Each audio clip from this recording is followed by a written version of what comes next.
जी, अस्सलाम वालेकुम। ये हमारा एल्गोरिदम पे के लिए जिसमें डिज़ाइन और एनालिसिस को हम डिस्कस करेंगे एल्गोरिदम की, उसमें मेरा फर्स्ट ट्यूटोरियल होगा। ठीक है, इसमें थोड़ा सा ओवरव्यू देंगे। तो सबसे पहले कि एल्गोरिदम क्या है। एल्गोरिदम क्या है? Number one, step by step process to solve a problem. कोई भी स्टेप बाय स्टेप जो भी सिनेरियो लिख रही हूँ किसी प्रॉब्लम को सॉल्व करने के लिए, वो मैं कह रही हूँ कि क्या कहला रहा है, एल्गोरिदम कहलाएगा। दूसरी चीज़, सीक्वेंस ऑफ स्टेप्स क्या होंगी? सीक्वेंस में होंगी, किसी ख़ास तरतीब से लिखी होंगी। इन अ फिनिट नंबर, ठीक है, इन अ फाइनाइट नंबर, ठीक है। फाइनाइट नंबर मीन्स किसी एक डिस्क्रीट नंबर में मुझे गिवन होगा कि वो मेरे पास 8 स्टेप्स हैं, 10 है, 12 है, जितनी भी, ठीक है। मेरे पास एक नंबर गिवन होगा कि उस नंबर तक कितनी है, मेरे पास एक फिनिट नंबर आपकी स्टेप्स हैं उस एल्गोरिदम में। तीसरी चीज़ आ जाएगी, algorithm is independent of programming language. Algorithm क्या होता है? इंडिपेंडेंट होता है प्रोग्रामिंग लैंग्वेज के लिए। उसके लिए मैटर नहीं करता कि आप किस प्रोग्रामिंग लैंग्वेज में लिखेंगे एल्गोरिदम। आप सिर्फ एक दफ़ा अगर लिख लें तो उसके बाद आप उसे क्या कर सकते हैं, किसी भी लैंग्वेज में कन्वर्ट कर सकते हैं। वो डिपेंड करेगा आपके लिए कौन सी फीजिबल है या आप किसको सूटेबल समझते हैं। तो हमारे पास क्या होना चाहिए? स्टेप बाय स्टेप प्रोसेस होगा, ठीक है। जो एक सीक्वेंस में लिखा जाएगा उसमें क्या होंगे? अफाइनेट नंबर ऑफ स्टेप्स होंगे, और क्या होगा? वो इंडिपेंडेंट होगा किसी भी प्रोग्रामिंग लैंग्वेज से, ठीक है। हम उसे क्या कहते हैं? वो है एल्गोरिदम। कुछ प्रॉपर्टीज़ होती हैं एल्गोरिदम की, सिंपल सी। उसमें कोई इनपुट जाती है, ठीक है, आउटपुट होती है उसकी, कोई उसकी फाइनल स्टेप होंगी। एम्बिग्यूसिटी जो होती है वो नहीं आनी चाहिए, ठीक है। कोई एम्बिग्यूसिटी लाइक कोई ऐसा नहीं हो कि ये चीज़ आ सकती है, लाइक इस तरह की कोई स्टेप्स में प्रॉब्लम, ये इस तरह की वो चीज़ें नहीं आनी चाहिए, ठीक है। एफिशिएंट होना चाहिए। एक हमारे पास लास्ट भी होती है, ठीक है। ये कुछ प्रॉपर्टीज़ थी। अगर नीचे आ जाए, प्रोग्राम क्या होता है? Implementation of algorithm using any programming language. क्या होता है? किसी भी एल्गोरिदम की जब इम्प्लीमेंटेशन की जाती है उसको बेसिकली कहा जाता है कि वो क्या हो रहा है? प्रोग्राम लिखा जा रहा है। जैसे ही मैं एल्गोरिदम को क्या कर रही हूँ, इम्प्लीमेंटेशन करूँगी उसकी, ठीक है। मैं ऑब्वियसली कोई प्रोग्रामिंग लैंग्वेज यूज़ करूँगी। जो भी प्रोग्रामिंग लैंग्वेज यूज़ करूँ वो डिपेंड नहीं करता, ठीक है। कोई भी प्रोग्रामिंग लैंग्वेज यूज़ करके जैसे मैं एल्गो को अपने एल्गोरिदम को इम्प्लीमेंट करूँगी वो कहलाएगा प्रोग्राम। एनालिसिस ऑफ एल्गोरिदम क्या है जी?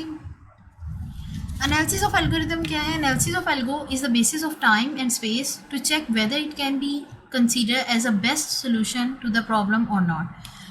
बेसिकली होता है क्या, हमारे पास प्रॉब्लम आती है, हम उनको सॉल्व करने के लिए क्या करते हैं? डिफरेंट तरह के सिनेरियोज चेक करते हैं। लाइक मेरे पास एक प्रॉब्लम सॉल्व करने के एक से ज़्यादा तरीके हो सकते हैं, ठीक है। उन सारी चीज़ों को मैं क्या करूँगी, या उन सारे सोल्यूशंस को क्या करूँगी, एल्गो की फॉर्म में लिख लूँगी। अब वो एल्गो क्या होंगे? मेरे पास एक प्रॉब्लम को सॉल्व करने के एक से ज़्यादा हो सकते हैं। इसके साथ दो चीज़ें हैं, लाइक एक बॉक्स में मेरे पास एक मटेरियल पड़ा है, दूसरे में दूसरा मटेरियल पड़ा है। बॉक्स ए का मटेरियल, अगर मैं एग्जांपल दूँ आपको,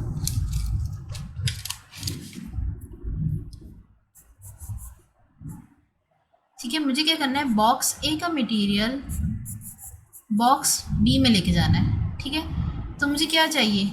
इसका यहाँ से और ये इसका यहाँ पे लाना है, ठीक है। अब इसके क्या तरीके होंगे कि मैं इन दोनों का मटेरियल चेंज कर सकती हूँ? एक से ज़्यादा तरीके होंगे, ठीक है। उन एक से ज़्यादा तरीक़ों को मैं क्या करूँगी? एक एल्गोरिदम की फॉर्म में लिख लूँगी, ठीक है। अब एल्गोरिदम कितने बन सकते हैं? हो सकते हैं इसकी 3 सॉल्यूशंस हो, तो मेरे पास कितने एल्गोरिदम बन जाएंगे? मेरे पास 3 बन जाएंगे। मैं फिर उन तीनों एल्गोरिदम को बेसिकली टेस्ट करूँगी, एनालाइज करूँगी। और एनालाइज क्यों करूँगी? ताकि मैं देख सकूँ उनमें से सबसे कम मेरा टाइम कौन ले रहा है, ठीक है। उनमें सबसे कम मेरे पास टाइम कौन ले रहा है और मेरे पास स्पेस सबसे कम कौन ले रहा है, ठीक है। क्योंकि मुझे क्या करना है? अपना काम एफिशिएंट करने के लिए जितनी ज़्यादा हो सके जल्दी वो कंप्लीट करना है। और दूसरा क्या करना है? मुझे उसके स्पेस का जो इशू है, यानी मेमोरी का जो आ सकता है प्रॉब्लम, वो ना आए। जितनी मेमोरी मेरी कम यूज़ होगी, मेरा क्या एल्गोरिदम उतना एफिशिएंट होगा, ठीक है। तो मैंने उन तमाम सोल्यूशन में से जब एक मोस्ट सूटेबल सोल्यूशन को सिलेक्ट करना है, ठीक है, तो वो मेरे लिए क्या होगा? बेस्ट एल्गोरिदम कहलाएगा। उस एल्गोरिदम को असल में मैं क्या करूँगी? कोड करूँगी या अपनी फर्दर प्रोसेसिंग में लेके जाऊँगी।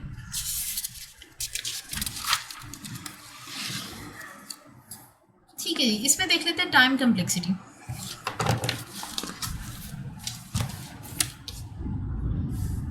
टाइम कम्प्लेक्सिटी हमारे पास क्या है?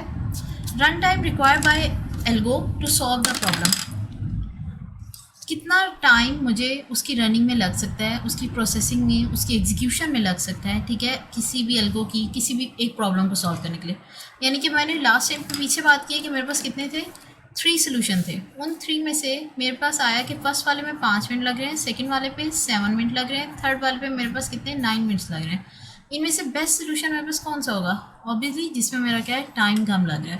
प्रोसेसिंग मेरी जितनी जल्दी हो जाएगी मेरे लिए वो क्या होगा, उतना ही बेस्ट एल्गोरिदम कहलाएगा। ठीक है, तो मेरा क्या है, रन टाइम उसका मेरा जितना कम होगा वो मेरे लिए क्या है, अच्छा होगा। और ये क्या होता है, टाइम कम्प्लेक्सिटी में चेक करने के लिए होता है। सेकेंड आ जाती है space complexity. Memory space required also by algo to complete this execution. ठीक है, कि मेमोरी कितनी रिक्वायर होगी मुझे उस प्रोग्राम में, या फिर उस एल्गो को जब मैं कन्वर्ट करूँगी मुझे कितनी मेमोरी। हो सकता है कि इसका टाइम कम्प्लेक्सिटी तो 5 थी, लेकिन इसकी मेमोरी कितनी ले रही थी, 15 बाइट्स। ठीक है, जस्ट एग्जाम्पल के तौर पे दे रही हूँ। ठीक है, 15 बाइट्स दे रही थी ऊपर वाले की। जबकि जो दूसरा 7 था, जो 7 मिनट्स एग्जीक्यूशन लेयर था, उसकी जो मेमोरी स्पेस हो रही थी वो क्या थी, 8 मिनट थी। 8 बाइट थी। ठीक है, मेमोरी स्पेस 9 वाले की 10 थी। इनमें से बेस्ट सूटेबल मेरे पास क्या रहेगा, एल्गो सेकंड वाला, क्योंकि उसमें टाइम कम्प्लेक्सिटी भी मेरी क्या है, 7 तक जा रही है, इतनी बड़ा फ़र्क नहीं है। लेकिन मेमोरी की स्पेस देखूँ तो वो फार बेटर है बाकी दोनों से। ठीक है, तो मेरे पास क्या है कि मेरे पास ये अच्छी चॉइस है, मैं एल्गोरिदम 2 को ट्रांसलेट कर लूँ। क्यों, मेरा रन टाइम मिनिमम है, मेरी स्पेस कम्प्लेक्सिटी क्या है, सबसे मिनिमम स्पेस वो ले रहा है, तो मेरी क्या स्पेस कम्प्लेक्सिटी का इशू नहीं आएगा मेरे पास। ठीक है, टाइम स्पेस कम्प्लेक्सिटी में ऑल्सो भी vary because of the system hardware software. Obviously सी बात है कि अगर सिस्टम और हार्डवेयर या सिस्टम के हार्डवेयर और सॉफ्टवेयर पे डिपेंड करके आपकी स्पेस और टाइम कम्प्लेक्सिटी में फ़र्क आ सकता है। ठीक है, 64 बिट वाला ऑपरेटिंग सिस्टम और तरह की डीलिंग देगा, 32 बिट ऑपरेटिंग सिस्टम आपकी और तरह की डीलिंग देगा, और फिर जितने आप फर्दर मूव करते जाएंगे। ठीक है, तो ये क्या होंगे, आपके डिपेंड कर सकते हैं या वेरी कर सकते हैं। But generally, while estimating and of analyzing algorithm, they are not considered them fixed or known as a। ठीक है जी, अच्छा जी, यहाँ पे अभी यहाँ तक अगर मैं बात करूँ तो यहाँ तक इन्होंने क्या बात की है कि एक तो ये उन्होंने बता दी कि आपके हार्डवेयर और सॉफ्टवेयर पर डिपेंड करके उनका टाइम वेरी कर सकता है। लेकिन बेसिकली जनरली जब हम एनालाइज करने लगते हैं तो हम क्या करते हैं, उनकी टाइम कम्प्लेक्सिटी और ये चीज़ें जो होती हैं फिक्स तरह की लेते हैं। ठीक है, क्यों, ताकि हमें एनालाइज करने में उन्हें मुश्किल ना आए। तो एनालाइज करने के लिए अगर आसानी पैदा करनी है तो हम क्या करेंगे, उन्हें फिक्स तरह की ले लेंगे। मैं कह दूँगी कि वेरिएबल अगर डायनेमिक वेरिएबल है तो वो इतना टाइम लेगा। ठीक है, मेरे पास कांस्टेंट है तो वो इतना टाइम लेगा, ये इस तरह के। ठीक है, वो हम क्या करते हैं, फिक्स कर लेते हैं। इसमें इन्होंने कहा कि ये क्यों फिक्स किए जाते हैं, जहाँ ये फिक्स किए जाते हैं, mean considering them fix non as a posterior analysis. Posterior analysis, ठीक है, हम उसे कहते हैं कि जब भी हम कहें कि ये चीज़ फिक्स हो गई है, हमने ये टाइम लिमिट्स अपनी फिक्स कर दी हैं, हमने क्या कहते हैं, पोस्टीरियर एनालिसिस।